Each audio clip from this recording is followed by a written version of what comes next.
Sa inyo, hindi ko pa maintindihan yung maraming mga bagay na ipinaunawa ng Diyos sa pamagitan ng pag-akay ni Kuya, ng pagtuturo ni Kuya, ng pagmamahal ni Kuya.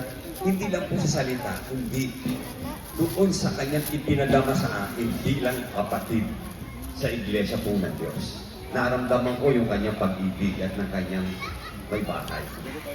So, yung pakiramdam na yun, lagi gusto kong i-impart sa mga kapatid. No? Kaya lang, yung pakiramdam ko na yun na sinasabi ko na nga, na kahit nagaganito ako, masaya po ako. I'm ready anytime.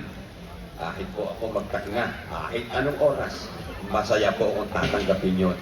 Dahil nagtitiwala ako ang Diyos ang pumapatay, siya rin ang bubuhay. At kung sa may sumusugat, siya rin ang nagpapagaling. Hindi ibig sabihin kabataan kayo, hindi kayo mamamatay ng maaga. At huwag niyo sabihin kabataan kayo, hindi kayo magkakasakit. Walang ganon. Hindi natin alam ang ibubuka ng araw ng bukas. Kaya dapat magsamantala tayo habang bata pa, mga kapatid. Kaya sinasabi ko po, huwag na kayo mag-explore. Kasi bakit kailangan mo pang magkasakit bago mo maramdaman yung naramdaman ko?